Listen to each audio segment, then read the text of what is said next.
We're an island nation, drawn to the sea that surrounds us. A playground for some. For others, it's where they make their living. But the sea's unpredictable. It can change in an instant. The sea takes no prisoners. You always have to be prepared for the worst. The sea is a beast. If you weren't anxious about it, you're not doing the right job.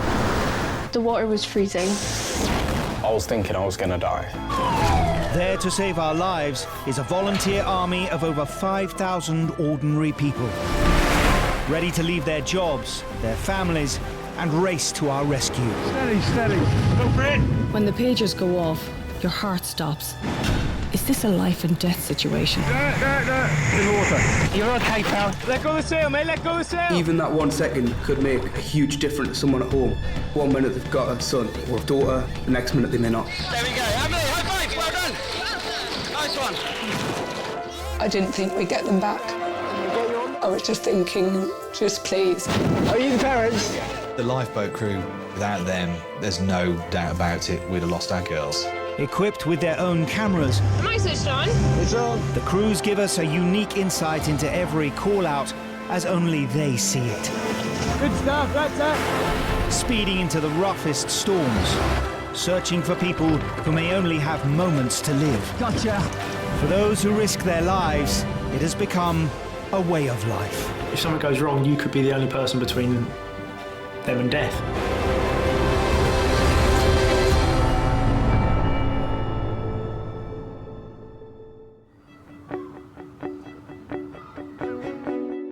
"12 miles northeast of Newcastle is the coastal town of Blyth.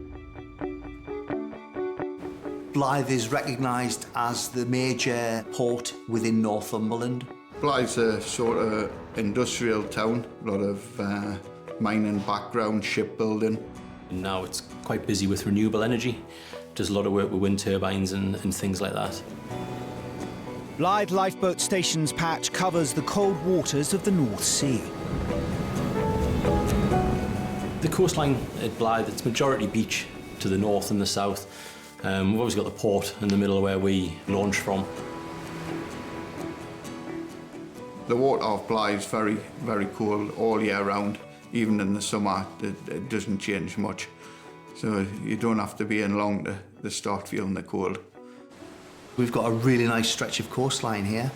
Can be challenging at times, but it's beautiful.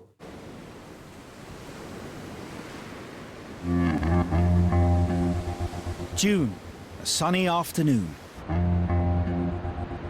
But after a calm morning, a strong wind has blown up along the coast. A kayaker has called the Coast Guard on 999 from their mobile phone. He's losing a battle against the tide near the wind turbines in Cambus Bay and is being swept out to sea. The wind turbines, they're 3 miles offshore. That's quite a long way for somebody to be off just by themselves in a kayak. Before the casualty could give his exact location, his mobile phone cut out. One of the things that goes through your mind is, why is his phone went dead? Has he lost it? Or has he capsized? And is he in the water? Blyth launched their Atlantic 75, the faster of their 2 lifeboats. We've got to get there straight away. We didn't know if they were still in the kayak at that point or just holding on. With a top speed of 32 knots, the Atlantic will cover the 3 miles out to the wind turbines in just a few minutes.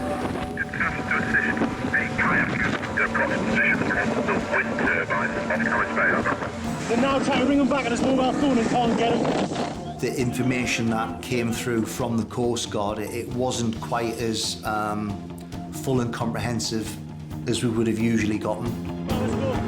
All the crew have to go on is that the kayaker was somewhere near the wind turbines.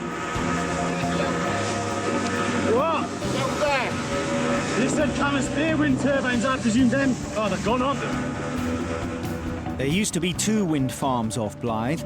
One has recently been dismantled. The crew head to the remaining set of turbines over 2 miles further out to sea. All right, must be. could see that the wind had come up quite strong and the sea state had increased. With an increase in sea and increase in wind, there's a higher possibility of a kayaker being tipped out of his kayak. Scotty, you look that way and that way. I'm going to look up this side, all right? It's very difficult to see a casualty in the water, particularly if they're wearing dark clothing, a dark wetsuit, going the wrong way and training your eyes on the wrong piece of water. It really can be the difference between life and death. Can't see any kayaks between us and that way. Could be upside down. Could be floating over then. There's no sign of the kayaker. The crew need to come up with a new plan. So I would reckon now, if we turn and run straight back into Camas Bay, if he says he's off Camas Bay towards the wind farm, right?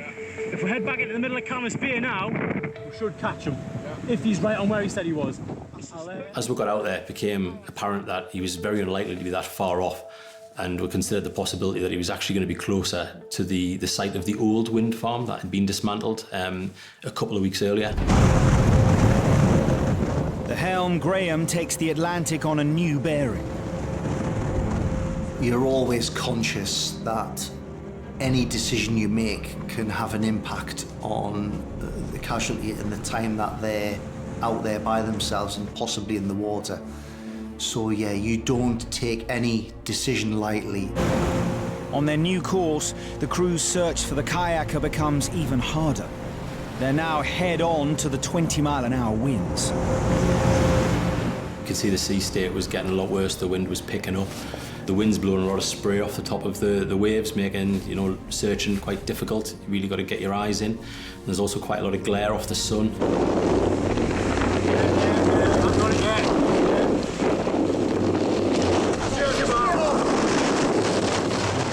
One of the guys behind me said they thought they saw something in the water. We saw what we thought were arms waving in front of us. I turned to Mark, asked him, have you just seen that dead ahead of us? He confirmed he had. Both myself and Scott believed we could see something in the water. So we're changed course slightly to head towards that. I just lost him.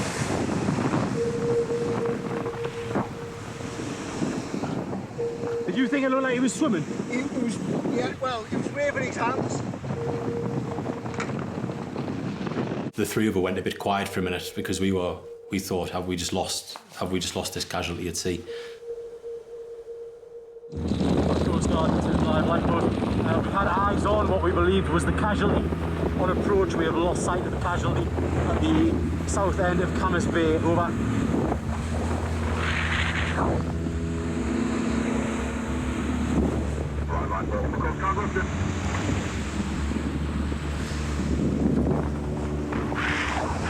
There was nothing. We couldn't see a thing. We stopped the boat pretty much where we believed we'd seen the waving arms, looking all around us, and we couldn't see a thing. I saw arms waving. I did as well.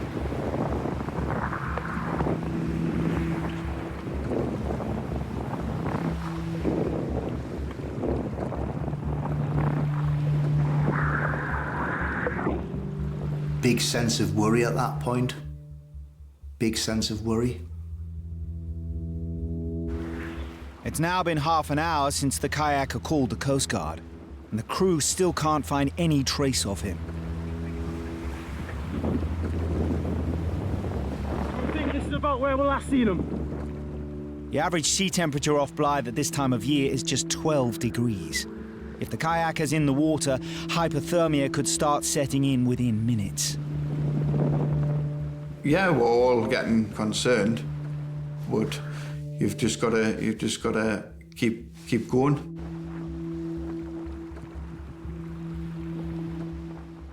We're too late, and there's just a feeling of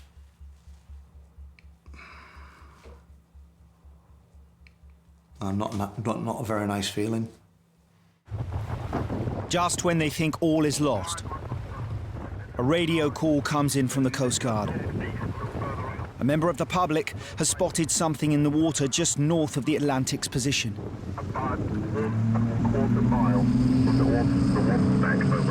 I guess your eyes can play tricks on you. Both mine and Mark's eyes were certainly deceived by, I'm assuming, a seagull. Come back, Coast Guard, this is Blyth Lifeboat. That's received. Yeah, we may have a visual. We're heading northeast now. We'll let you know when we confirm, over. There was a sense of relief at that point, but still the search had to continue. Just outside the buoy. Yeah. The first thing we saw was the yellow kayak. The yellow stands out on the sea quite dramatically. So at that point we thought, good, we've got a good visual on the kayak.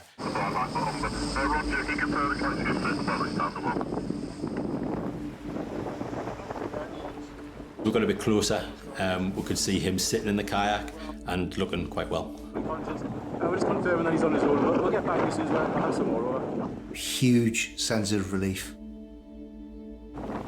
Hello, mate, you all right? You're on your own, are you? Yeah. Just drifting too much. I just couldn't get... Yeah. Local man Chris has been kayaking for 5 years, regularly fishing around the wind turbines.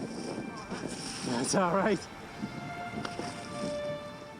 I was in the Royal Navy, so I've always been near the sea all my life.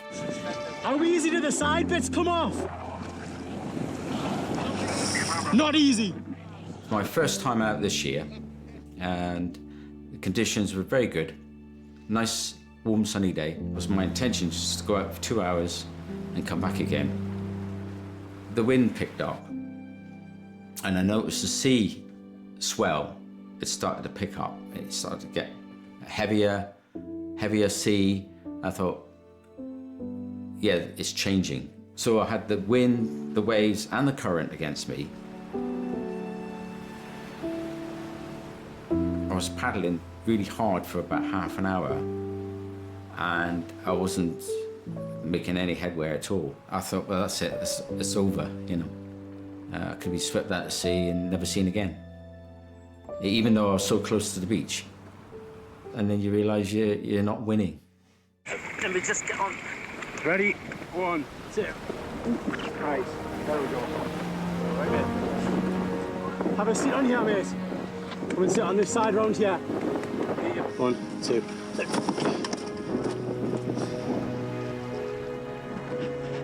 Once they got me on board, then I started feeling really cold. All his adrenaline stopped flowing and he started shivering, and then we obviously found out that he had been out there for 3 hours. Chris was very lucky. It wouldn't have been too much longer before he did get too cold, and then hypothermia probably would have taken a hold of him quite quickly.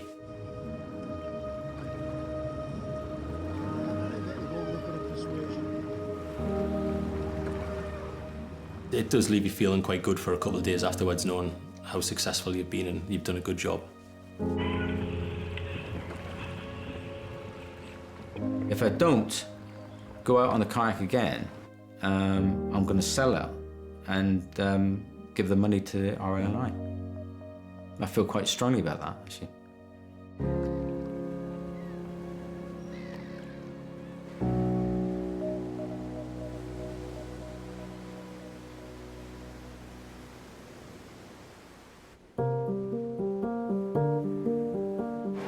Last year, the lifeboats and lifeguards around the UK and Ireland raced to the aid of over 9,400 people.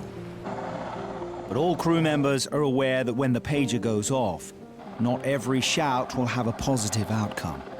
There's nothing that can prepare you for turning up to what you think could be a good ending and finding out that the person's no longer with you. I think you need to kind of disassociate yourself from things to an extent. I think we're in a really unusual position as volunteer lifeboat crew. So I think when heading to a shout, I'm always thinking worst case scenario. What am I going to do? What's the worst thing we could find? What and how am I going to deal with this individual? Loss of life will happen at some point. You can't be prepared for it. I think what you just need to know is that you have the support around you, and it tends to be your crew mates who are your support. Gotcha. Got your boat. Just take your time now, relax, all right? When you actually know that you've saved somebody's life, it's an amazing feeling. It gives you a real buzz, and that's what we're here for. You're doing it to help people, and you want to give something back. But we do have to deal with loss of life. It's something you have to try and get used to.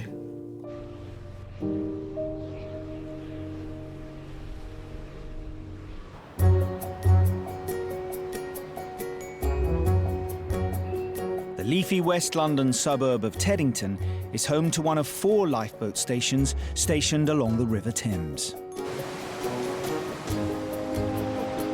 Teddington Lock is the point where the River Thames officially stops feeling the pull of the tides coming in and out of the North Sea. We are the end of the RNLI's coverage of the Thames. And we also have a patch that is divided almost entirely in half between tidal and non-tidal. The Teddington crew covers a winding section of the River Thames. To protect this 8-mile stretch of waterway, the station is equipped with 2 D-class inshore lifeboats. I think there's still a lot of people who don't know that we exist, and they're out for a walk on a sunny day and they see the boat and they go, oh, what are you doing here? So it's, yeah, it's a kind of a best-kept secret in some ways, but we'd like everybody to know. The river itself is incredibly complex. It looks very benign, but it isn't. In the summer, when it's hot, people think you can just jump in and go for a swim. But if you get into any form of difficulty, a simple thing like cramping up, you can end up in trouble very, very quickly. Given the locality that we're in, it's heavily populated, so we get lots of people who have despondency and mental health issues. At the worst end of the spectrum, we have tragedy that we have to deal with, and you know, that can be very challenging. A cold autumn night. An emergency call comes into Teddington from the London Coast Guard. A person has been reported as entering the river in mysterious circumstances nearly 2 nautical miles away. I was in bed. It was about 1:15 in the morning, I believe, when the pager went off. Sound asleep. I did my usual, leapt out, shoes on, disappeared out the door. Go, go, go! You're mine.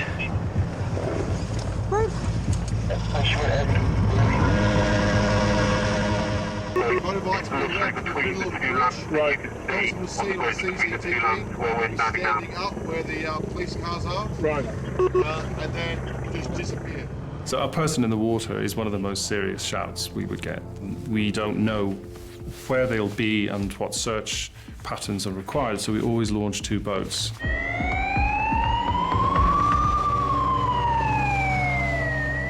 An unattended motorcycle on the middle of a bridge isn't just an unattended motorcycle. It's very likely a vulnerable person who has jumped and left their motorcycle. London, Teddington, we are launching on task to report a person's in the water. 3 crew members. When I heard that it was a person confirmed in the water, my mind did immediately jump to this will probably be a mental health related shout. ETA, 4 minutes, repeat 0, 4 minutes, over. You can't ignore the human element of any shout, including mental health. It's always going to be someone's mum, dad, son, daughter.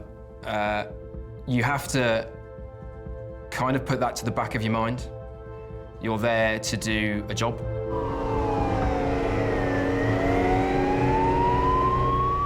At that time of night, presumably not dressed for being immersed in cold water, is exceptionally dangerous. And I would expect survival time to be within minutes.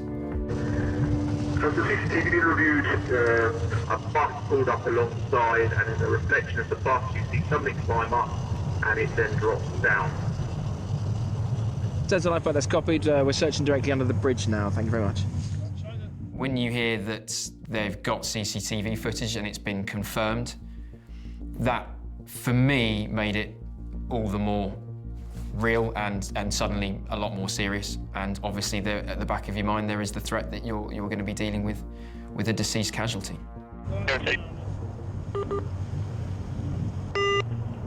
London Coast Guard. Coast Guard, this is Teddington 2, Teddington. Teddington 2 launching.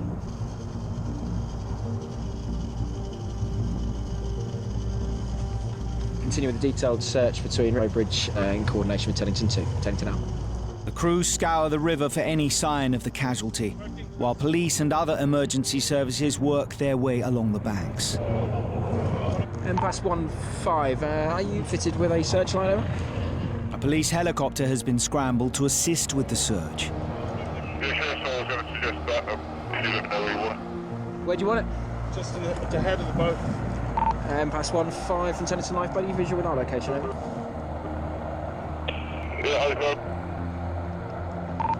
And if you could shine your searchlight ahead of us, that'd be really helpful.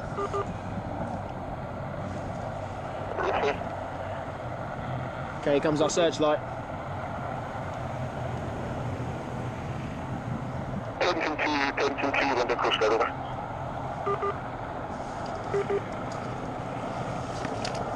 Is that a person? No, it's back in the boat. Sorry, don't worry. You can't help but point out everything you see, because the idea of missing someone and dismissing a dark shadow is just a dark shadow, and then missing them is hideous. So you try and be as thorough as possible. Yeah, attention, I've also just no 60 minutes. 60 minutes since 60. I felt I knew exactly what we were going to, or what the worst outcome could be. I don't think I've ever felt more focused on a shout than on that one. Suddenly, the crew spots something floating on the surface. London Coast Guard, Teddington Lifeboat. We have a visual on a motorbike helmet, slightly downstream.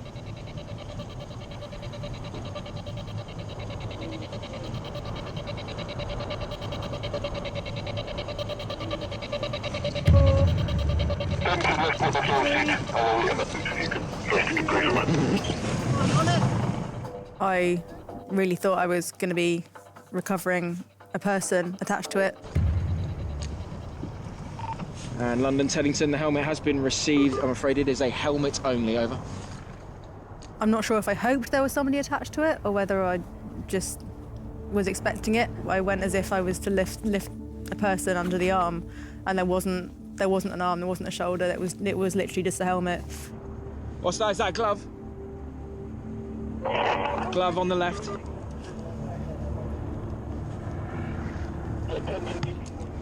Sorry, mate, I couldn't get that. We're pretty sure we were looking for a body at that point. There was no evidence of anyone on the surface splashing or calling for help. It felt like it was going to be a bad outcome. I got it.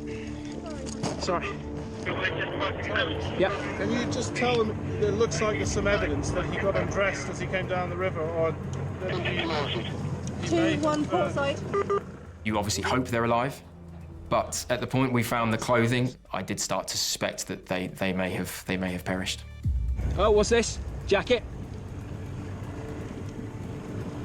And London Coast Guard, Teddington Lifeboat. Be advised, we're picking up various bits of motorcycle clothing. It appears that the person having entered the water may have started to undress, over. They could have thrown their gear in and then entered afterwards.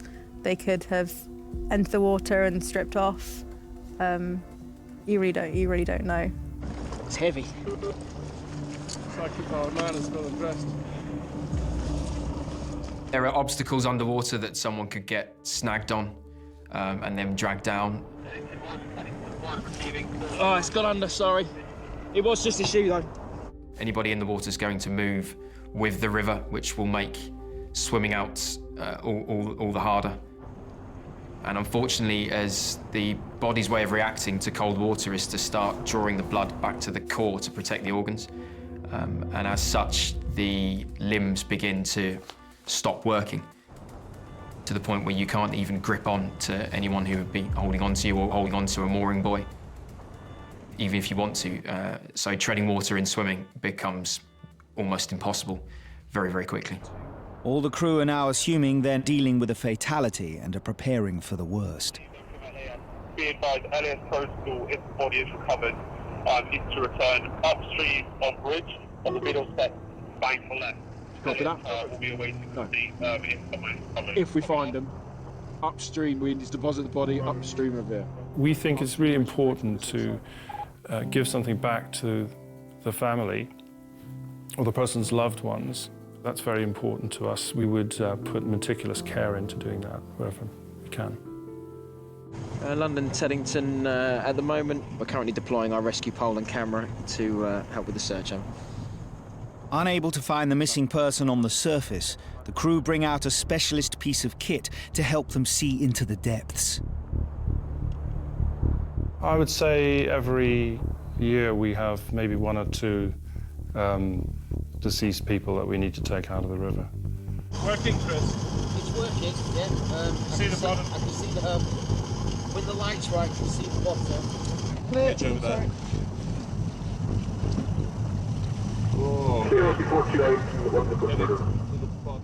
We've got quite a new crew, and to have expose people to what that brings, it can be a challenge. So you've got to look after your crewmates as much as to provide the dignity for the person that you're taking out of the water.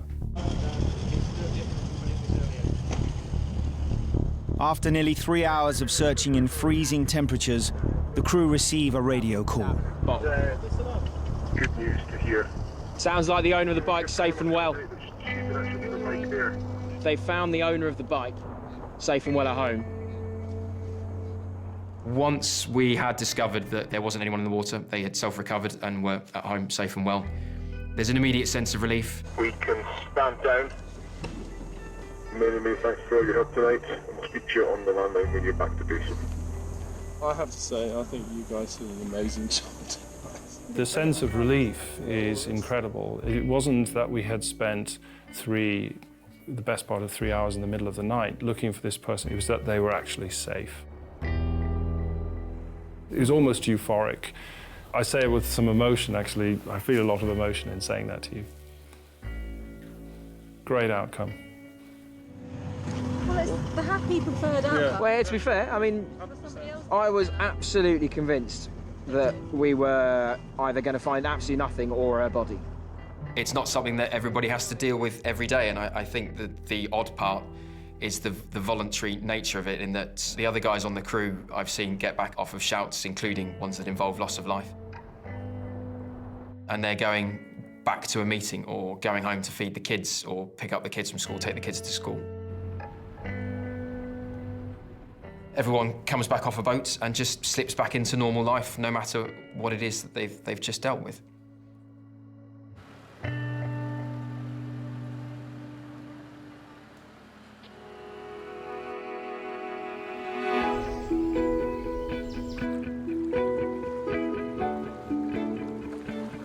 "350 miles and a whole world away from Teddington is Loch Ree in Ireland.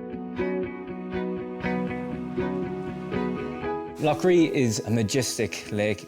It's wild and wonderful. It's very untouched. Right in the centre of Ireland, this freshwater lake attracts tourists, fishing fans and pleasure boaters from all over the world. Established in 2012, the Lifeboat station is on a temporary site on Coosan Point, on the southeastern corner of the loch. Tony is the station's operations manager. Well, bring it outside now, go on. Outside. Bring it outside, Bobby. Here. Come on, outside. Bobby is a regular visitor. He's the Lifeboat station dog and mascot. It's not ours. Oh, yeah. That's Loch Durg's dog. He's after coming all the way from Lough This is the hub of all activity. Everything happens here. The Lough lifeboat crew are a tight-knit team and launch over 70 times a year into some surprisingly dangerous waters. It hasn't been charted properly since the Admiralty did it in the 1800s. A lot of it is unsurveyed, so if you wander off the main navigation channels, you can find yourself in shallow water and very rocky water very quickly. The dangers of Lough is it's a very deep lake. Of course, it's very deep. It's unpredictable weather-wise. It can get very rough very quick, very fast, and it can be very cold. We tend not to have a swell, but we have kind of very short, high waves, which can make handling a boat very uncomfortable. The big thing with Lough or any of the inland lakes and the river is the water is very dark. There's a lot of peat, very kind of muddy. It's pitch black. The best way to describe it is diving into a pint of Guinness. Even when we're on the lifeboat and approaching a casualty, we could only see a rock when it's a foot or 2 feet below the water, so we have to be very careful. The Lough's dark waters are a perfect hunting ground for fish and are home to a famous annual angling event.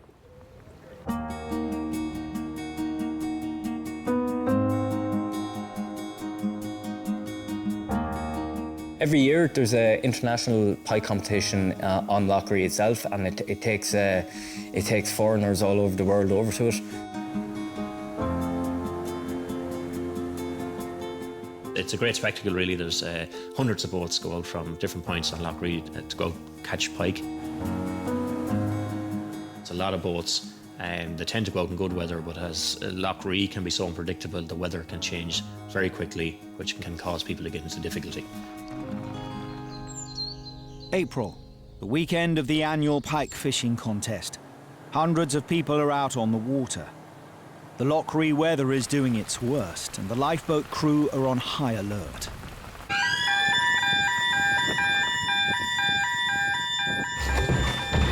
Two fishermen taking part in the competition have got into difficulty nearly 3 miles away, on the eastern shore of the Lough. The station's Atlantic B-class inshore lifeboat is launched.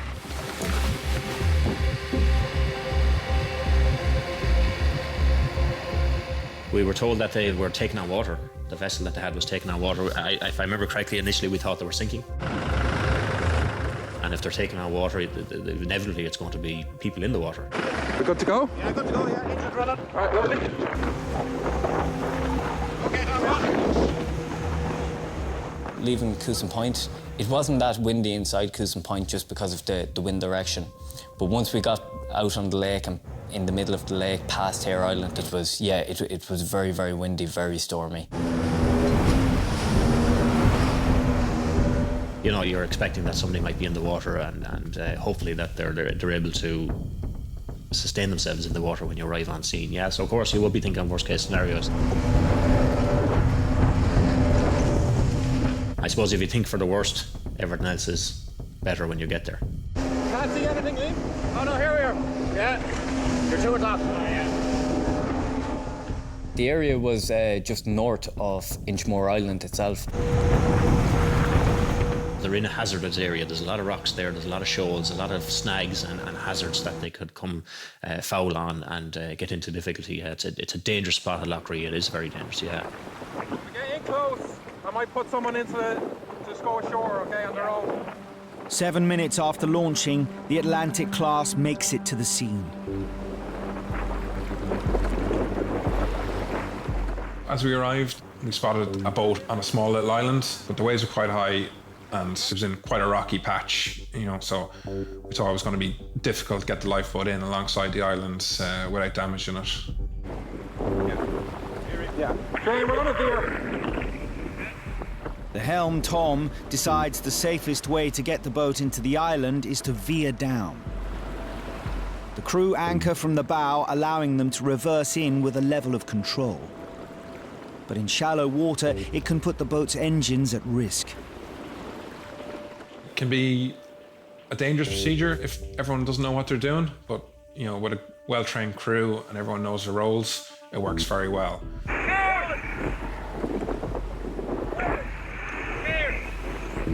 Liam maintains control by slowly letting the anchor rope out, while Shane monitors the water's depth from the back of the boat.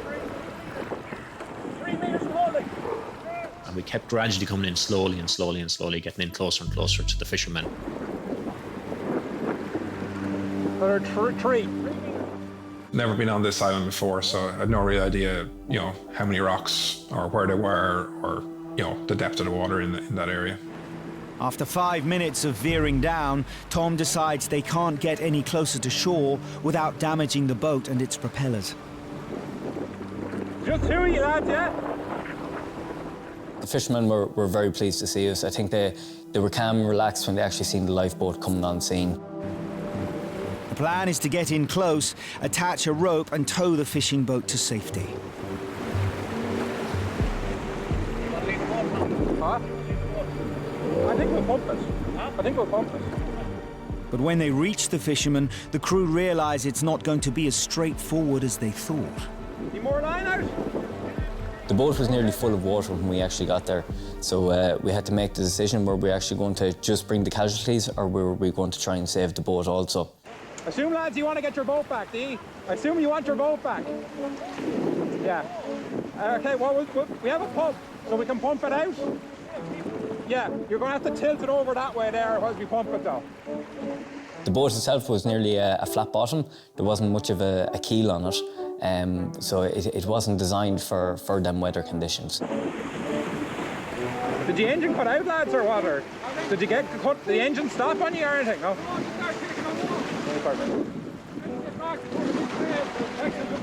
Yeah. And I found that the guys had a huge bucket with them, a large capacity bucket, and I said to the helm, Tom at the time, I said, maybe we'll bail the boat out. And Tom was sort of looking, he said, well, if you think so, yeah, go on, go for it.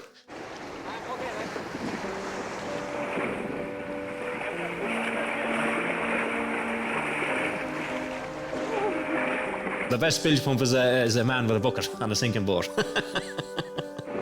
Some nice big sets coming through there. Some nice big sets coming through.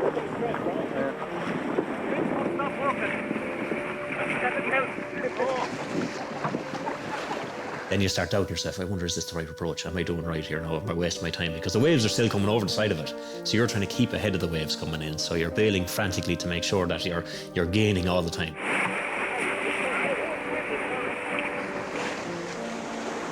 It did look like hard work, After a few minutes hard bailing and a little help from the fishermen, Liam's plan seems to be paying off. She'll start to float now, you know. There was definitely no fish on the boat, and if they had any in the bucket, I was using the bucket to bail, so the fish were gone back into the lake. Catch and release. Come to stern, Liam. Okay, knocked up. Finally, the crew can start to tow the fisherman's boat back to harbour. The fishermen, they seemed in reasonable spirits. I think they were glad to see us, to help out. But yeah, I think they just got caught out. The aluminium boat, it was so light, it just started bouncing and bouncing on the waves, and the waves were slapping off it.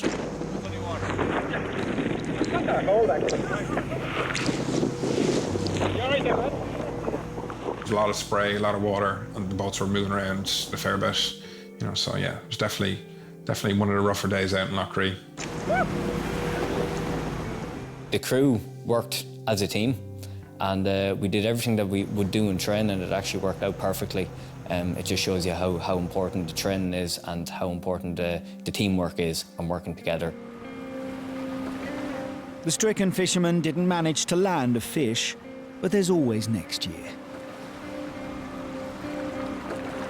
The biggest fish was about 115 in length, yeah, about 115 in length, which was a huge fish, about that size. It was that size.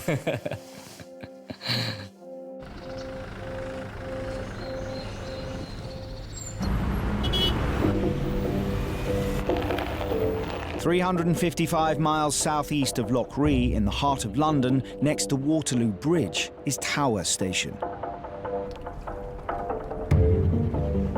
tower covers 16 miles of the Thames. On average, their E-class lifeboats tackle over 500 shouts a year. They're the busiest station in the country, and the crews here are on shift around the clock. We call the shout phone the bat phone. You could be fast asleep in your bed up here, and then within 90 seconds we've got to be afloat, and you could have someone out of the water straight away. So pretty much from being fast asleep to having someone out of the water, you could be 4 minutes. You could have actually got up, got kitted, done the rescue, and be back on station within 4 minutes. So you want to throw it as far as you can. You want to get all the line gone, try not to let any of it catch. Dan splits his volunteering time between Brighton and Tower lifeboat stations. It's a totally different world, being up here on the Thames. Every day's definitely school day. When I'm up here at Tower, my shift's twice a month at least. I always try and learn something new every time I'm on shift. I've definitely not seen it all yet on the Thames. A warm day in May. The Tower crew are training near Greenwich in East London. No, we ain't got, there's not one in there. An hour into training, a call comes in over the radio from the London Coast Guard. There are reports of someone caught out by the tide on the Isle of Dogs, just over a mile away.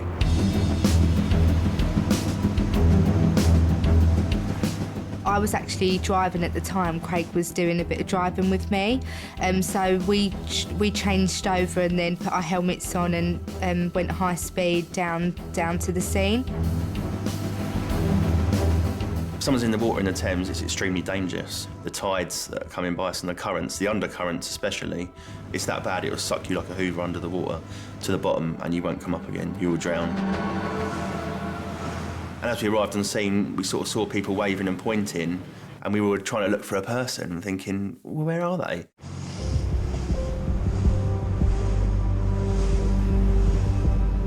We got a bit closer to the foreshore. It turned out that they was pointing downriver, and as we looked down the foreshore, there was a small dog. Though trapped by the river, the dog appears fine. But finding a dog by itself on the edge of the water raises a new set of concerns for the crew. As we got closer, we eventually could see that the dog had been caught by the tide and was only on quite a small bit of the shore. I was looking, so well, where's the owner? Have they got into trouble? So it's only from that information we're still looking around. Even though we can see the dog, we're thinking there's someone in the water. Yeah, boy. Boy. Yeah. Good boy. Boy. Come here.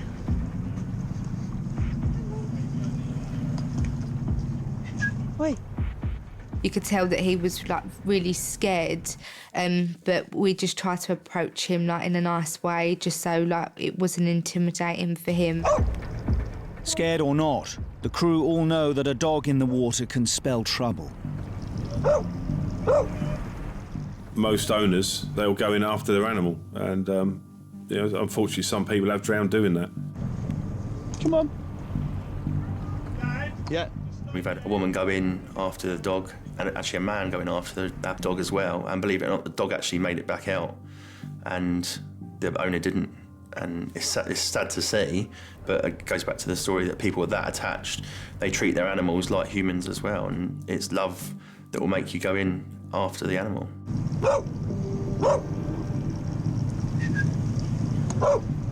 So it's not a case of us, you know, people say, oh, well, you're wasting your time to rescue the dog. Well, we're not, because we're actually stopping something at an early stage, which potentially, you know, that person is going to go in. If that, you know, the tide comes in, the dog's swept down river or whatever, the owner will go in after their animal.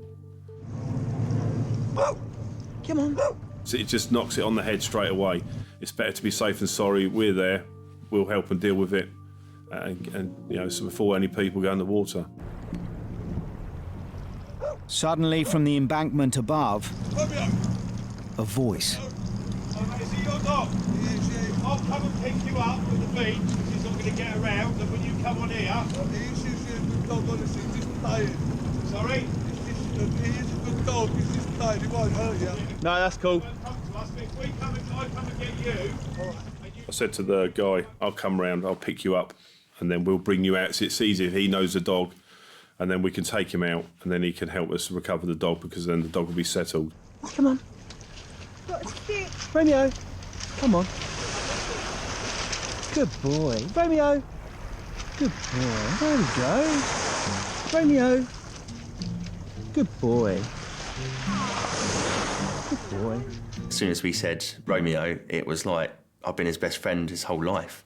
He just come and tucked up into my legs and let me put a rope around him as a lead. Okay, just getting a lead on him. Romeo. Boy. Hello. You're okay. You're not allowed off the lead anymore, are you? Good boy. Good boy. By the time we got back around the corner, it's only like a couple of 100 metres. Romeo's curled up in Dan's feet, so... Thank you. All right, mate. Romeo had become separated from his owner and was then stranded by the rapidly rising tide.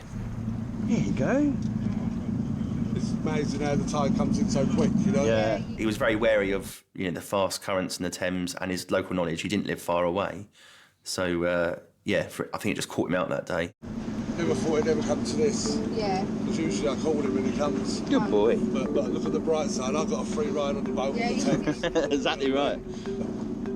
Romeo's owner was very thankful and really nice, and that's one of the good things for us, is that someone's actually thanking, not for me as such, but for my, you know, our crew, my crew, that they get, you know, a pat on the back. Doesn't hurt every once in a while, does it? And good manners cost nothing, do they? So. Boy.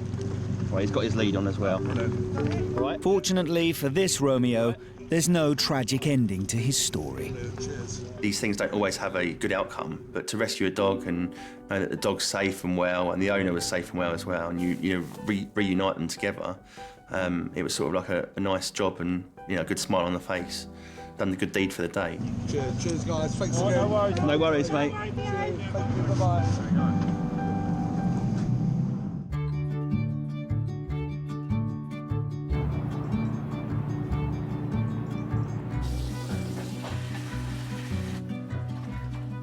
Back in Ireland, as well as playing host to a famous fishing competition, Loch Ree is also home to dozens of small islands.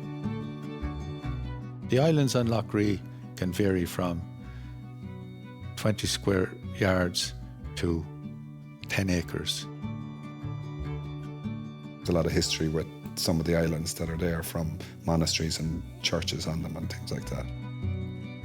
The largest hoard of Viking gold ever found in Western Europe was found on Hare Island, Inishangen, which is an island very close to the lifeboat station.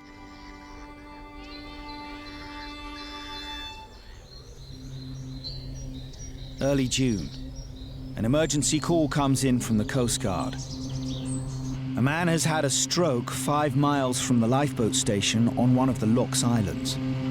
Inishbofin Island, it's on the northeast end of Loch Ree. It's one of the bigger islands. I knew there was residents living on some of the islands in Loch Ree, but I wasn't aware of anyone living on Inishbofin. The station's Atlantic B class is launched.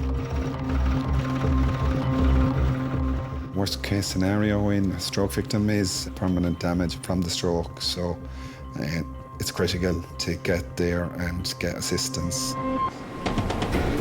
Roger, we're copying, sir. On the south end of the island. When you're in the middle of the lake, if you're in trouble and you're on your own, it can feel like a lonely place. Even though you're surrounded by land, it's still a long way to get to land. As they race to the island, more updates come in over the radio. Fresher information was coming through to tell us that it was actually someone living on the island, and it was an elderly gentleman. I want you to get the oxygen, okay? We knew it was going to be different going to an island, landing the boat. Yeah, I was nervous. You just don't want to make any mistakes. As we were travelling to the scene, we were discussing evacuation options with the Coast Guard by stretcher on the boat, or were we going to wait for the helicopter? Just over 10 minutes after launching, the crew arrive at the island to discover a nephew of the casualty waiting for them. We beached the lifeboat, I made our way up to the house. The house was something that I was taken aback with. Real old world style house. The pictures on the wall and the open fire was definitely from another time, for sure. Once inside, the crew find the casualty, an 82-year-old man. Yeah, roger that. My name's Tom, okay? My name is Tom. We're just gonna check you out, okay? I didn't get your name the last time. John. Did you kind of witness him having a stroke, or you just suspect that he might have had a stroke? Suspect. Does his face look like he's dropped a little bit? It does, okay. Sorry? Well, yeah, all right. Well, we might get you a haircut later on today, all right? Yes, that's good. I'm just going to Tony give me a count. Go. We look for 3 big markers. Is the casualty alert? The next marker we look for is his breathing rate. And then the next marker after that is his capillary refills. I'm just going to check, press your forehead for a minute. That gives an indication of how his heart is working, or, you know, has he got some blood loss or internal bleeding or anything like that. Assessing the casualty's condition, the crew decide he needs to get to a hospital urgently. An Air Corps medevac helicopter is scrambled from Athlone, 8 miles south of the island. It's a bit of relief to know the helicopter was coming, advanced paramedic on board, and you know, it's essentially a flying ambulance, you know, so they can get a casualty from a very remote place to a major trauma hospital. Butler Grants, the ambulance is going to be here in about 10 minutes, okay? 10 minutes? Yeah, they're going to be pretty quick. Yeah. I have an excuse for a shave. No, you're grand. No need for a shave. Relax, okay? Despite the helicopter en route and the casualty John in good spirits, the crew can't let down their guard. A stroke occurs when the blood flow to the brain is cut off, either by a blockage or a bleed. If not treated quickly, it can result in permanent damage or even death. We need to evacuate him off the island as quick as possible and get him to some professional medical attention. It's going to get a little bit noisy for a few minutes just when the ambulance gets here, okay? John's nephew Michael was on his daily visit to the island when he noticed something seemed wrong. He was born and reared here. You know, and more than any of his home is home. Island was home, and that was it. You've been living here a while? I was born and reared here, yeah? I was born the 12th of February 1935. 1935, okay. In the latter years then, when he was getting a little bit more feeble and he wasn't able to drive, I used to come in every day with the dinner. You've seen a few things, John? I think so. I landed in around 10:30, 11 o'clock, and John was on the ground. And very confused. He didn't want me to ring no doctor, no nothing.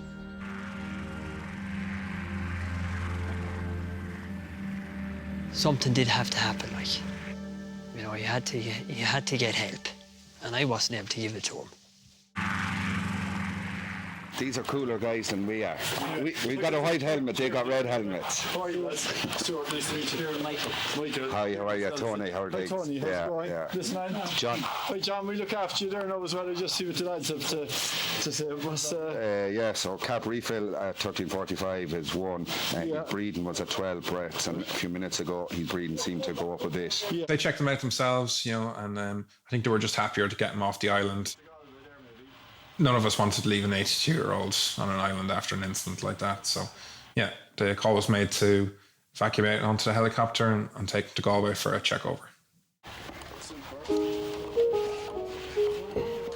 Aware of just how frail John is, the emergency crews devise a way of safely transferring him to the helicopter. So we didn't want to log roll him into our hard stretcher. You know, we wanted to keep him comfortable. So we were able to keep him in a kind of a sitting position on a canvas stretcher. And then we had 6 people around the stretcher and just walked it out.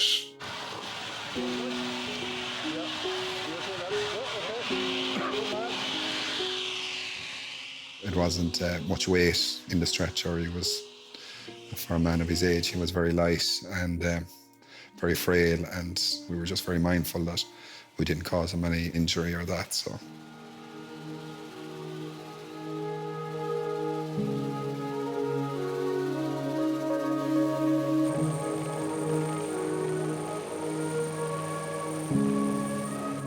John was flown 50 miles to hospital in Galway. The only way to travel by helicopter. After being treated in A&E, John was transferred to a ward. Everyone had a little buzz, you know, and we'd done a good job, take care of him. John was on his way to hospital to get checked over, and, you know, hopefully everything was okay with him.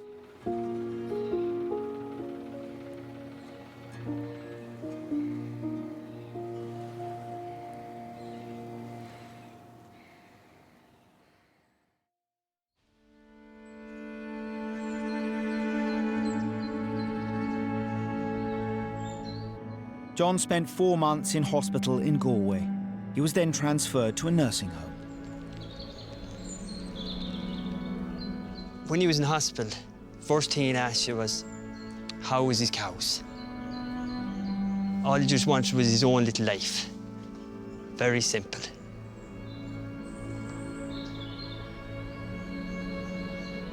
He spent about 3 to 4 months in the nursing home. Now, they were very, very good to him down in the nursing home. They couldn't do enough for him, but it wasn't the island. It just wasn't the same. And then he got sick and he ended up going back to Banaslow Hospital, where he died.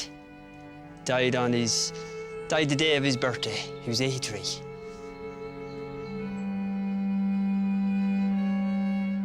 At the moment, myself and Sean is going to farm the island, and we intend to stay farming it, and maybe do up the house and keep it for local fishermen or whatever wants to come in and stay. John was last man from the islands, and he left it 83 years later. I was a bit taken aback when I heard that John had passed away, although I didn't know him, other than that 20, 30 minutes that we were on the island. It had a big impact on me because of the nature of the shout, but that's it. I've never been to someone with a suspected stroke. The pressure is on to get to them as quickly as we can. I think they were starting to almost panic a little bit, maybe thinking that the boat was going to go over completely. There he goes. He's in. You're always thinking, how long have they been in the water? Quick, come on, quick, come on, on you get.